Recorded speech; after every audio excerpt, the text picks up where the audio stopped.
Hi, what's up everyone? Welcome back to my channel. My name is Blessing, and if you are new here, I'm here to do life with you. I create content that is related to lifestyle. I share media production tips, among other things. Now, the major reason I'm here today is because one of my beautiful sisters was engaged and we had her Kukyaala. Now, this is story time. Ding, ding, ding, ding, ding, ding. So first things first, you're probably wondering what is Kukyaala for my audience that is non-Ugandan. Now, Kukyaala is that first step that a girl takes to introduce her future partner or her partner to her parents, and it's done in an orderly manner. Also, Kukyaala is the basis for the girl's family to ask for bride price and how much the boy's family will be contributing to the bride wealth. Contrary to popular belief, I do not know how this is in other cultures, so I will speak for the culture that I subscribe to, which is the Bachiga culture. So according to my relatives, the bride price, as opposed to being some kind of transaction where a guy brings money to a girl's parents and then takes their daughter, some sort of exchange, it is actually that same bride wealth that the boy brings that the parents of the girls will eventually use during the girl's kuhinjira. I know, I'm confusing you. There are two terms. The Kukyaala is the initial visit where a girl introduces her boyfriend to her parents for the very first time. The kuhinjira is a ceremony. It's basically the traditional marriage.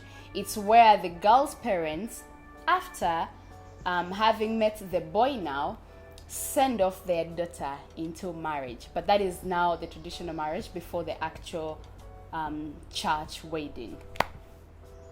Are we on the same page now? Okay, so now the Kukyaala is what happened, the initial ceremony. Usually the bride wealth is brought in form of cows or goats and other maybe livestock, and that varies from culture to culture. In my culture, it's basically cows. So the number of cows is agreed upon by representatives of both parties or factions, which would be my family and the other, and my husband's. Am I using myself as an example? I'm not married. So the bride price is agreed upon by two factions. That is my sister's family and her partner's family. So they come together and then start the negotiations and conversations about how much they will bring. They agree whether it's 6 or 4 cows or 10 or 12, but also that really depends on how much the boys' family are able to afford. Now, the other reason for the Kukyaala is so that the two families that are soon going to be brought together can agree upon wedding dates or the kuhinjira dates. So when the boys' family comes into our family, my family has questions. For example, when do you think you'll be able to marry our daughter formally? Now, the kuhinjira is a ceremony that is carried out by the family of the girl. They are sending away.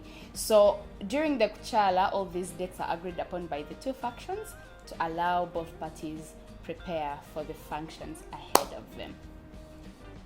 I think I've done a good job explaining that, right?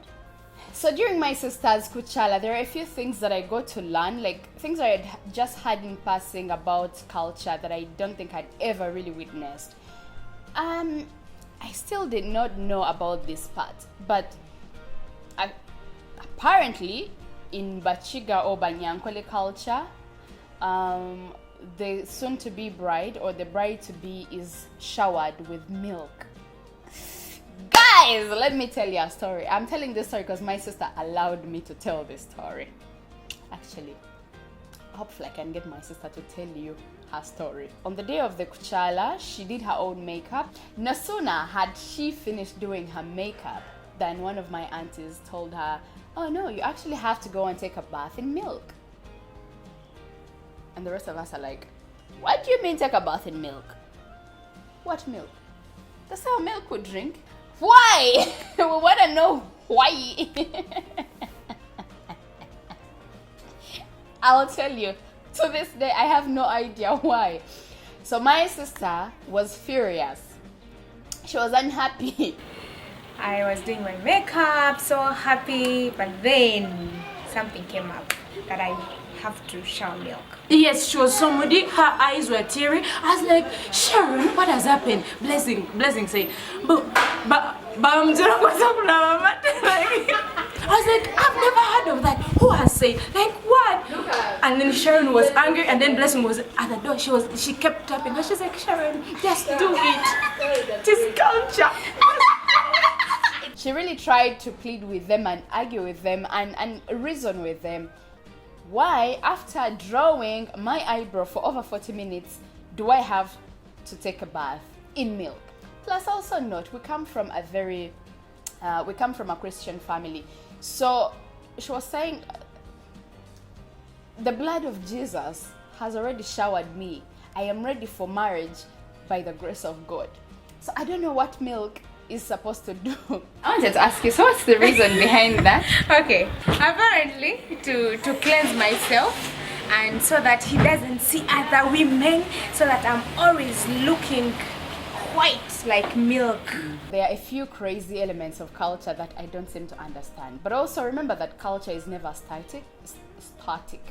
Culture is not static. Culture evolves according to the times and environment and human morals. As time passes by, a few things about culture are really just left behind. You see, traditionally, cultures were big on people marrying within their cultures. There was always this fear of intermarriages and, a girl being married into another culture that she doesn't understand. I don't know. I just think it's parents' fear of they just don't know what's going to happen to their child, when you're going to a different culture. Because cultures in Uganda believe in so many different things. There's diversity, which actually is what makes our cultures beautiful. That it's not just one umbrella thing or belief. I'm actually happy some of these things have been left behind, because in these times we love who we love. We should be allowed the liberty to get married to who we love, as long as they love us back, and two consenting adults are ready to make things work and get married and start life together. And by the way, right now, if you're watching this and you still think that you should get married to someone from your culture because your parents said so, girl, make sure you're getting married for the right reasons. If you find someone from your culture and things work out, good for you, but that should not really be a determinant for a happy marriage. There's another element from our culture about virginity. If you're a virgin and you know it, say, oh yeah. If you're a virgin and you know it, say, oh yeah.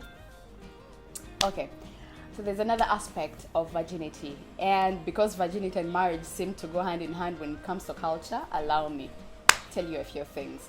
So apparently, traditionally, in the Bachiga culture, girls were not allowed to lose their virginity until they were married. I mean, some of these beliefs have been carried forward into modern day. Currently, I mean, virginity is still held in high regard. But let's flash back a little bit. When girls in my culture got pregnant before they were married, so many things happened. They were taken to a forest and tied to a tree and left at the mercy of wild animals. 2, they were taken off to the highest cliff and thrown over. 3, have you heard of Lake Bonyonyi? Yeah, it happens to be, if not the deepest lake in East Africa. I'm gonna fact check. But Lake Bonyonyi is a very, very deep lake. And there was an island reserved particularly for girls who got pregnant before they got married. And what used to happen was they would get all these pregnant girls, or the pregnant girl, take her to Lake Bonyonyi, to that island, and discard her, leave her there. And I mean, if you were lucky, if you were that girl and you're lucky, and there is like a passerby, a nomadic pastoralist passing by, and they see you, then you're lucky they're going to rescue you and take you for a wife. I won't go into the depths of that, but that is another element about culture. Now, that particularly, I am glad we have discarded totally and thrown into the bin, because human life is important. And maybe the other thing that I can hint on is the cultural dance and traditional way of dressing. Beauty.